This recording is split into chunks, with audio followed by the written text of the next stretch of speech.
तर कसं आहे ना, सध्या बाजारामध्ये भरपूर अशी मेथी दिसते.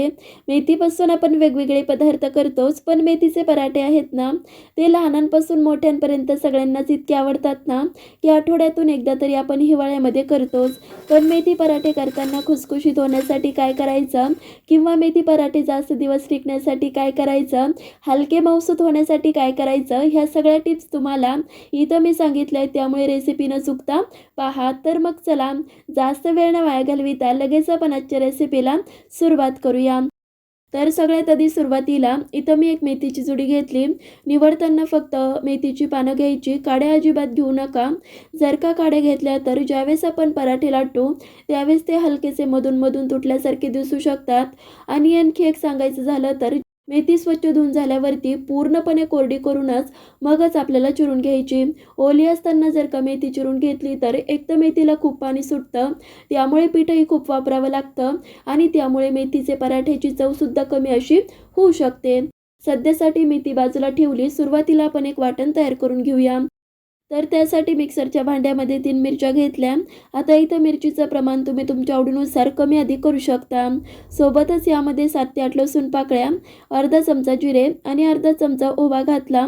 अजिबात पाण्याचा जरासुद्धा वापर न करता मस्त असं बारीक हे मी वाटून घेतलं. पटकन होण्यासाठी मी इथं मिक्सरला केलं, तुम्ही कुठून सुद्धा घेऊ शकतात. आता एक मोठी थाळी घ्यायची आणि त्यामध्ये 1 वाटी गव्हाचं पीठ आपल्याला घालून घ्यायचं. तर आपण ज्यावेळेस मेथी निवडली, स्वच्छ धुतल्यावरती पूर्णपणे कोरडी करून जी आपण चिरून घेतलेली मेथी होती ती ह्या वाटीने बरोबर 1.5 वाटी भरली होती. त्यामुळे इथं मी 1 वाटी गव्हाचं पीठ घेतलं. आता ह्यामध्ये खुसखुशीतपणा येण्यासाठी पाव वाटी बेसन घातलं. सोबतच यामध्ये 1 चमचा धनेपूड, चवीपुरतं मीठ घातलं. अगदी थोडीशी हळद घालायची. खूपही हळद घालू नका, नाहीतर मेथी पराठ्याचा रंग थोडासा वेगळा येऊ शकतो. अगदी चिमूटभर हिंग घातला. सोबतच जे आपण बनवून घेतलेलं वाटण होतं ते घालायचं. तर बरोबर चमच्याने 1.5 चमचा घातलं. तुम्हाला इथं जे आपण तयार केलेलं वाटण आहे ते जर का कमी जास्त करायचं असेल तरीसुद्धा चालेल. आता ह्यामध्ये हलके पराठे मऊसूत होण्यासाठी पाव वाटी आंबट दही घातलं. इथं जर का दही वापरायचं नसेल तर 2 चमचे साजूक तूपसुद्धा वापरू शकता. सोबतच यामध्ये 2 चमचे पांढरे तीळ घातले.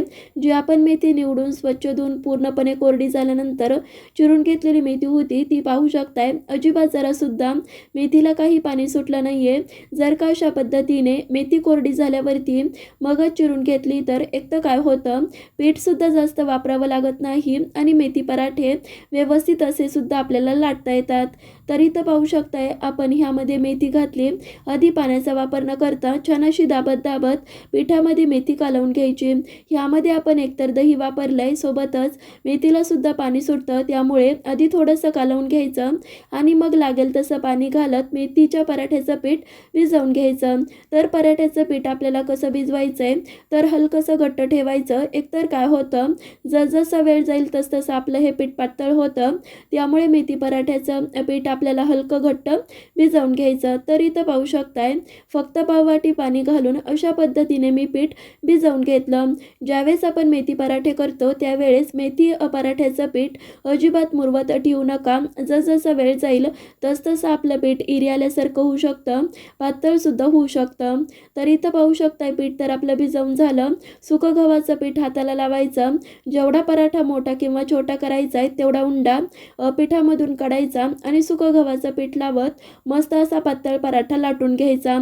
तर ज्यावेळेस आपण पराठे लाटतो त्यावेळेस हलका पराठ्यांना चिरा जाऊ नये म्हणून हातावरती थोडासा उंडा एकसारखा केला आणि नंतर छान असं हलक्या हाताने पराठा लाटून घ्यायचा.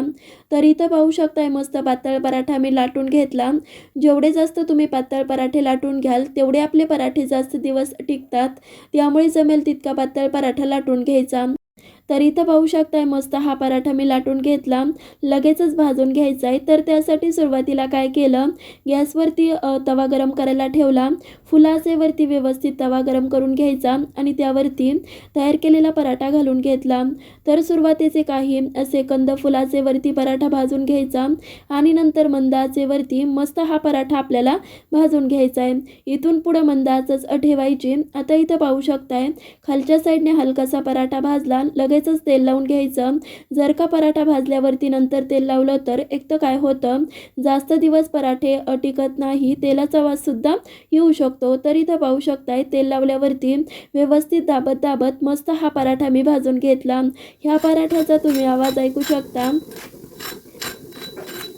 तर काय खुसखुशीत हा पराठा दिसतोय, मस्त खमंग खुसखुशीत हा पराठा मी भाजून घेतला. लगेचच जाळीवरती काढायचा.